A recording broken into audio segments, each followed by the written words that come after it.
बिहार में 4 सीटों पे उपचुनाव हैं, जिनमें 2 शाहाबाद क्षेत्र के विधानसभा सीट है, एक रामगढ़ है और एक तरारी है। दोनों सीट पे उपचुनाव होने हैं, दोनों सीट खाली हो चुका है। दोनों सीट के विधायक इस्तीफा दे चुके हैं। इस्तीफा क्यों दिए हैं, चलिए मैं आपको ये पहले बता देता हूं। दोनों सीट से जो विधायक थे वो लोकसभा के चुनाव लड़े और वो जीत करके संसद पहुंच चुके हैं। रामगढ़ की हम लोग बात करें तो वहां से आरजेडी के विधायक थे सुधाकर सिंह, वो बिहार सरकार में मंत्री भी रह चुके थे। उनको वहां से टिकट मिला था आरजेडी की तरफ से, यानी इंडिया गठबंधन की तरफ से उनको वहां पर टिकट मिला था और वो बीजेपी के मिथिलेश तिवारी को हरा करके बने। तरारी की बात करें तो तरारी विधानसभा से विधायक थे सुदामा प्रसाद, उनको भी टिकट दिया गया इंडिया गठबंधन के तरफ से और वो भारत सरकार के मंत्री को हरा करके सांसद बने।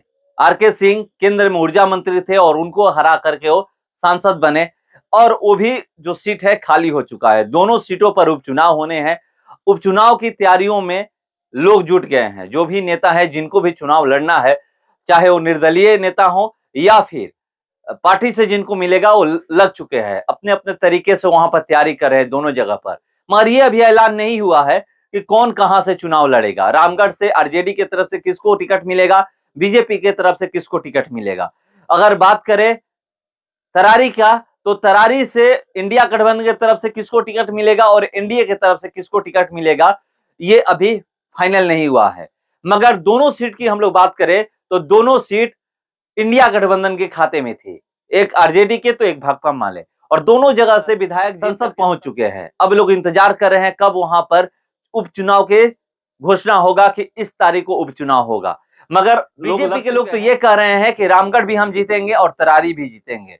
आप भी देखे होंगे कि कुछ तरारी से उपचुनाव लड़ने के लिए बीजेपी में शामिल हुए पूर्व विधायक सुनील पांडे। अब तो ये तो देखना है कि क्या उनको बीजेपी टिकट देती है, मगर बीजेपी को भी उम्मीद है कि सुनील पांडे वहां से कमल खिला सकते हैं। क्योंकि अगर 2015 की देखें या फिर 2020 की बात करें, दोनों विधानसभा चुनाव के समय वहां से सुनील पांडे दूसरे स्थान पर रहे थे और सुदामा प्रसाद दोनों बार जीत करके विधानसभा पहुंचे थे। इसीलिए वहां पर बीजेपी अब ये उम्मीद कर रही है कि वहां पर सुनील पांडे ही कमल खिला सकते हैं।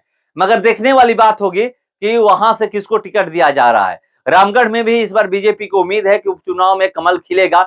अब तो ये वक्त बताएगा, मगर वहां पर चाहे वो निर्दलीय प्रत्याशी हो या फिर पार्टी के प्रत्याशी हो, अपने अपने तरीके से जब भी बिहार में कोई भी चुनाव होता है तो उसको विधानसभा से जोड़कर देखा जाता है। 2025 में बिहार में विधानसभा का चुनाव होना है, उससे पहले ये कहा जा रहा है कि जो इन 4 सीटों पे उपचुनाव होने हैं, ये विधानसभा का इस सेमीफाइनल में कौन बाजी मारेगा ये तो वक्त बताएगा। लोग सेमीफाइनल कर रहे हैं, सेमीफाइनल में क्या रिजल्ट आता है अब तो ये वक्त बताएगा, और जो क्या सेमीफाइनल में रिजल्ट आता है वो फाइनल में तब्दील होगा।